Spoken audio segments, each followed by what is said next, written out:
So today I've got a really fun project for you. Horseshoes on the homestead.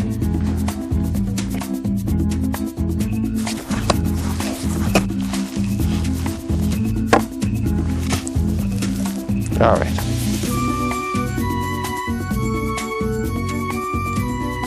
I'm fairly confident we have everything that we need to do the horseshoe job. My goal is to be able to put in a horseshoe pit, a really nice one, for under $30. Is it possible? 20 of those dollars is in the concrete right there.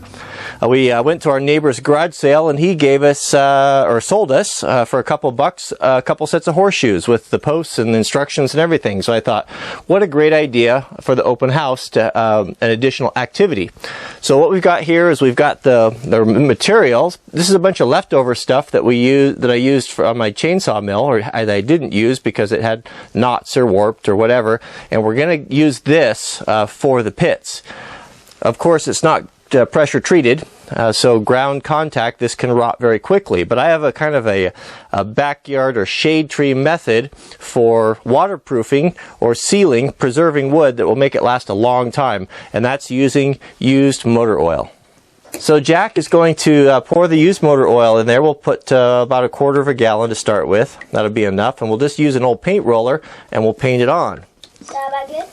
Good. I'm getting the impression that Mom is not seeing the wisdom in our method here. What do you think, Jack?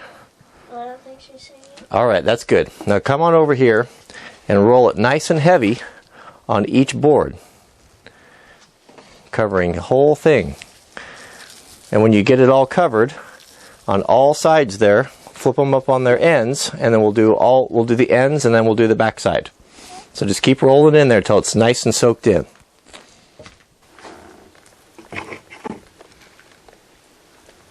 All right, so I've got the first box laid out, and this is the area where it's going to be, right off the house under the shade tree. So it's a nice place to be, and it's a fun place to. It'll be a fun place to play. So the dimensions are 3 foot by 4 foot, and I've got it marked off there with some chalk, and that will assist me in my digging. So I'll start digging now, and get ready to drop in the boxes.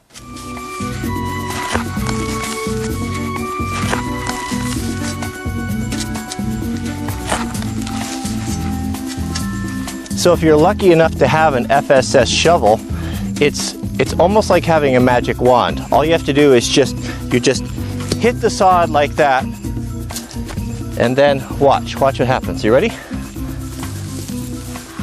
Look at that. You know, you don't get this type of performance from your big box store shovel. No, sorry.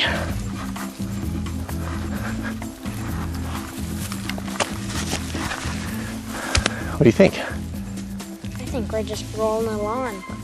Rolling the lawn? You're a clever sausage, Jack. All right.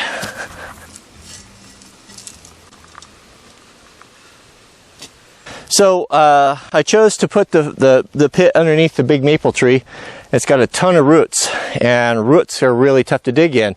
But there's one tool you can use that really makes short work of it, and that's a Pulaski. It's something that's really popular with wildland firefighting. And this one in particular is a little bit different. It's one that I've kind of been testing. I haven't done a video on it, but this is the P2 fire tool. It's a guy that's producing these. I forget where. I'll put a link to his site down there. And what's kind of cool about this one is he's got a cutter on the back right there. And so what that does, come on up here a little closer, Jack. What that does is when you cut and lift up, that edge right there will work the roots. So when you have roots like this, you just have to go around and cut the perimeter with the axe portion. And this is going to test this tool for sure, using the axe in the dirt. We'll see how it holds up. Once you get that perimeter cut, then you can use the grubbing feature. Come up here close, bud. Use the grubbing feature to grub out what you did. So you can see right there, I've got a cross section of lines cut with the axe portion, and now I can grub this out. If I run into something that's really tough, I'll just flip it over and cut through that a couple more times. And no roots can stand up to that.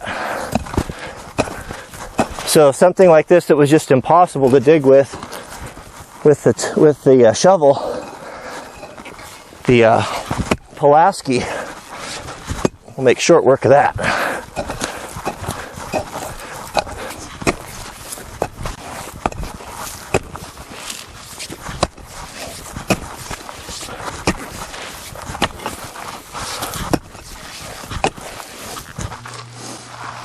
You're like Mama, you don't like the oil on your hands.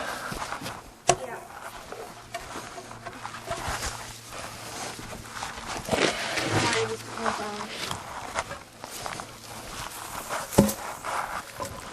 How's that for a hole?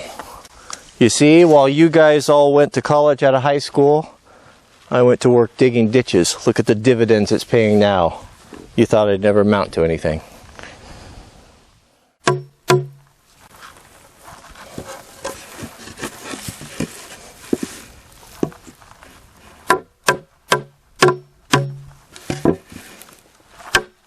There we go. Is that part going to go in the bloopers category? What's that? The one where you were hitting it and it kept falling over? Missing the nail? Yeah, I guess it could.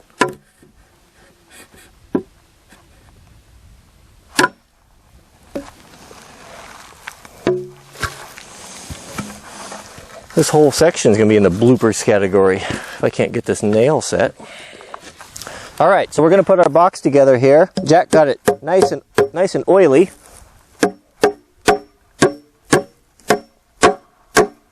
So oily that the good grief. I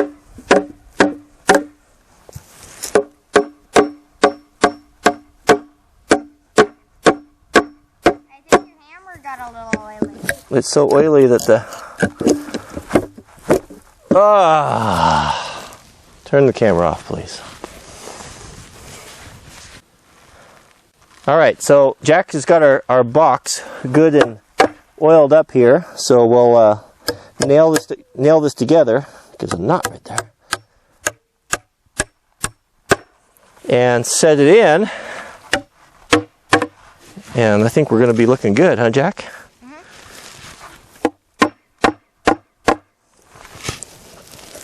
All right. Now's the time. If you're enjoying the series, you can click the thumbs up. I appreciate it.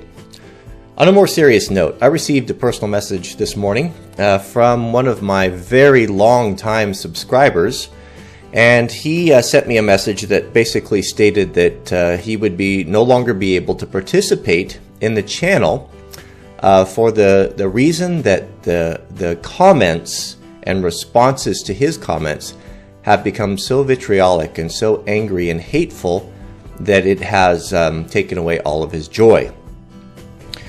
And I was really sad to hear this. And the point of contention is that he is not a believer. He's an atheist, and he has not had a good experience with those of you who are believers. I want to just cite a quick story, an example that our Lord gave us in the New Testament. There is a story about Jesus came across a tax collector named by the name of Zacchaeus. And Zacchaeus was a short guy, and when he wanted to see Jesus, and when Jesus passed under a sycamore tree, because Zacchaeus was so short he'd climbed up in this tree, he looked at Zacchaeus and said, "Zacchaeus, I'm going to eat dinner with you tonight in your house." Now Zacchaeus was a tax collector. He was considered a pariah among the Jews because he was collaborating with the Romans, which were essentially occupying Israel at that time. So Jesus went in and had dinner in Zacchaeus' house. He was a very rich man, a wealthy man, and had probably acquired his wealth off the backs of the poor. That's one of the reasons why he was so maligned and hated. But the Bible tells us that in that dinner party was a lot of people that society would have deemed undesirable. Maybe there were prostitutes, maybe there were criminals, the type of people that associated with Zacchaeus. But one thing that's really important we need to learn from this is that they felt welcome there, and they felt comfortable, and they didn't feel like they were being judged, even by the very God of the universe himself. So that should be an example to us. Excuse me. This channel, I've always been tried very hard to make it all inclusive and to make sure that no one felt unwelcome, especially in the Bible studies. I've always said, I don't care where you come from. I don't care if you're gay or straight. I don't care if you're a Muslim, a Buddhist. I don't care if you're an atheist. You're welcome here. We're here to dialogue. We're here to learn and to discuss and to find out, try to find out what the truth is. Are we not all on the same side? Are we not all members of the human race? So I want you to think about that. Those of you guys, I know you've been very well intentioned with trying to defend me and trying to defend the channel against attacks. But if you have someone that is seeking, if you have someone that is a self-proclaimed atheist or a non-believer or agnostic, I ask that you show the example that Christ showed for us and be patient with these people. Not everyone is on the same level as you. Not everyone has reached the particular knowledge or enlightenment that you have. But we have an obligation to represent Christ and to not bring reproach upon God. And if you are vitriolic, and if you are angry and hateful in your comments towards someone who has not yet achieved the status or the enlightenment that you have, then that is going against the gospel and is not Christianity. I am very sorry that God has to rely upon us to spread the gospel, because Christians, by and large, have done more damage to the gospel message than all of the atheists in the world. And just think about it. I know where you're coming from, and I know that you have the best of intentions, but the gospel can stand on its own two legs, and it doesn't need us kicking the stool up from underneath of it. So, all right, thanks for watching, and I've got to get back to the horseshoe pit. There'll be another part, maybe two, and I'll bring you along for that, and we'll see you on the next video.